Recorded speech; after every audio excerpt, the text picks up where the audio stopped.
Join me as we explore Singapore's Botanical Gardens and National Orchid Garden, and in the early evening explore Clarke Quay.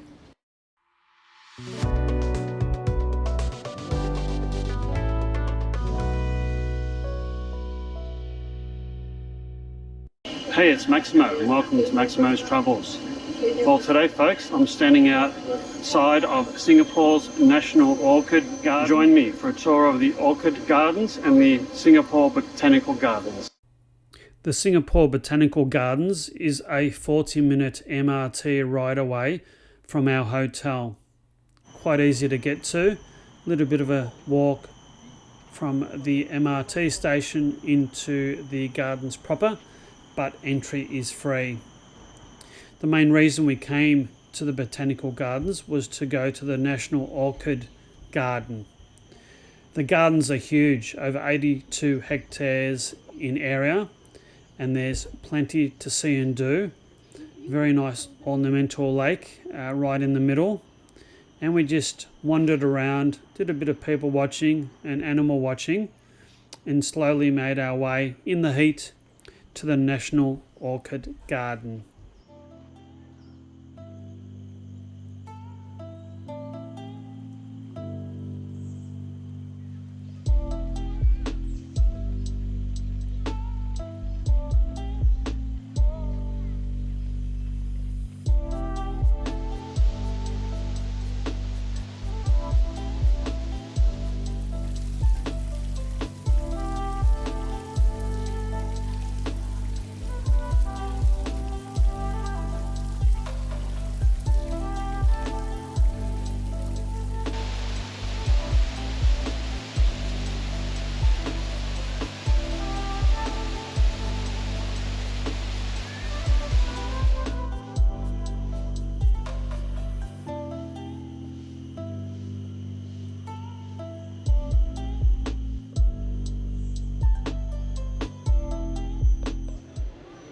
We found our way to the National Orchid Garden.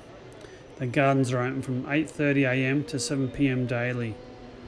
Entry for adults is 5 Singapore dollars, and myself, for the first time in my life, took advantage of a over 60s senior discount, and my ticket was only 1 Singapore dollar. So bargain, viewers, bargain.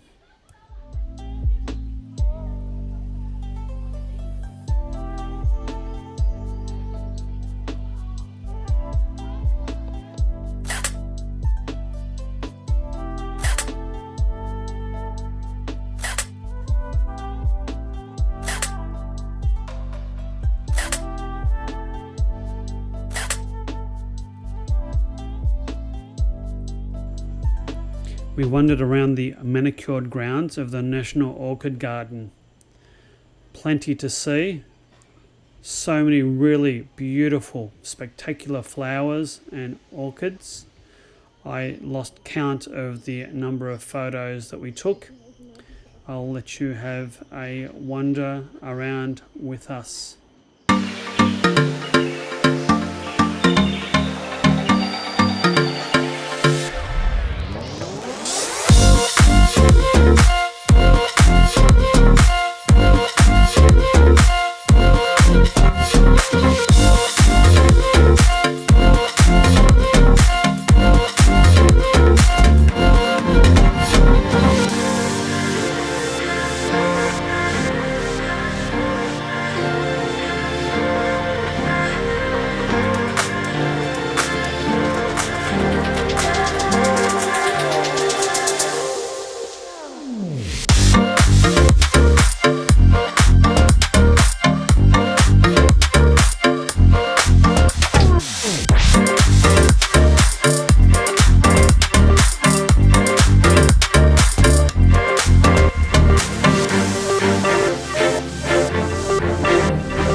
the different food courts and options of the Ion Mall on Orchard Road.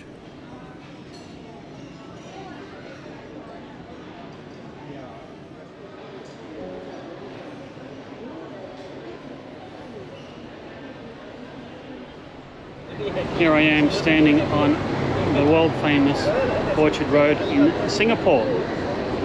It's quite busy and thankfully not quite as warm as it has been in recent days.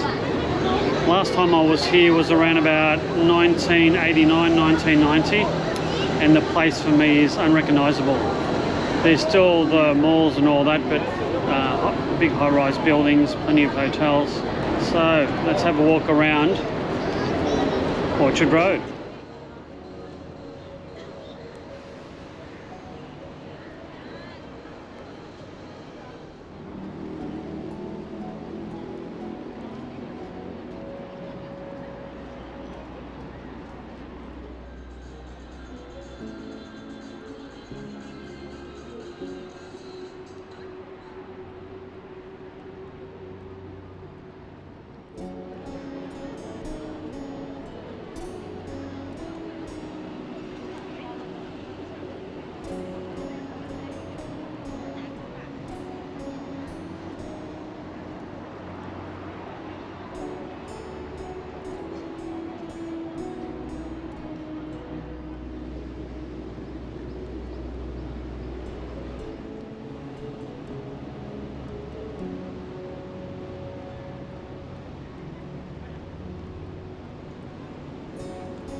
We're not really big shoppers, so after a little bit we finished up at Orchard Road and made our way back to the hotel. Later in the afternoon we ventured out to Clarke Quay. Again, it had been many years since I was last at Clarke Quay, and for this time I guess I can't really see the huge differences between the last time that I came and our visit on this trip. There were a few big, tall skyscrapers in the surrounding area, but Clarke Quay looked pretty much the way that I remember it.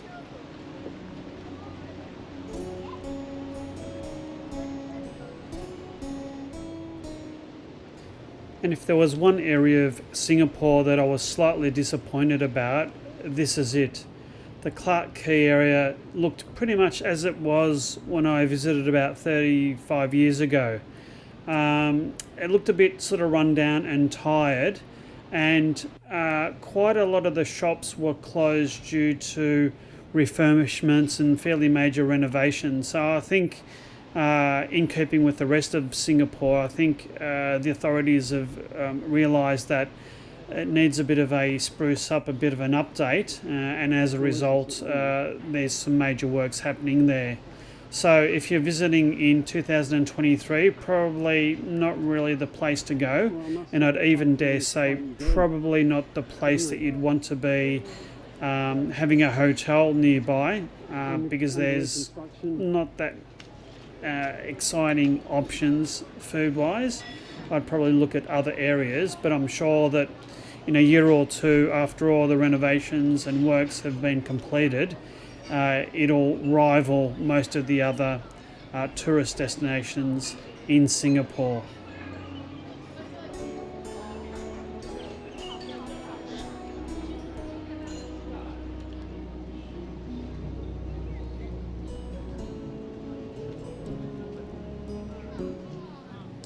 We wandered up and down along the riverfront, and we were looking for somewhere for dinner. None of the restaurants really looked that appealing to us, so we decided to go to the Clarke Quay Central Mall. Quite a newish, large mall at one of the ends of Clarke Quay.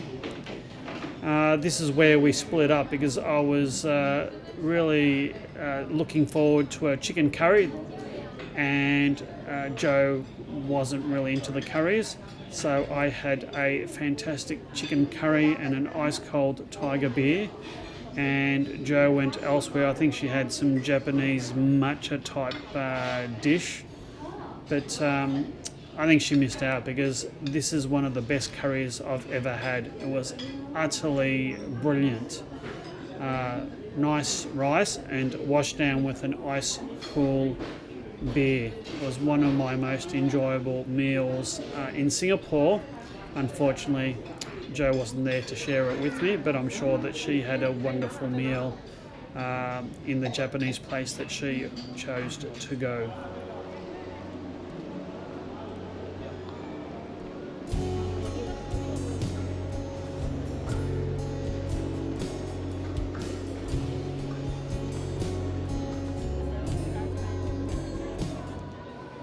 We finished our respective dinners and caught up again and wandered by now the dark streets of Clarke Quay, and I must say the darkness brought really nice vistas of colourful lights, and it did transform the area, did make it a lot more appealing.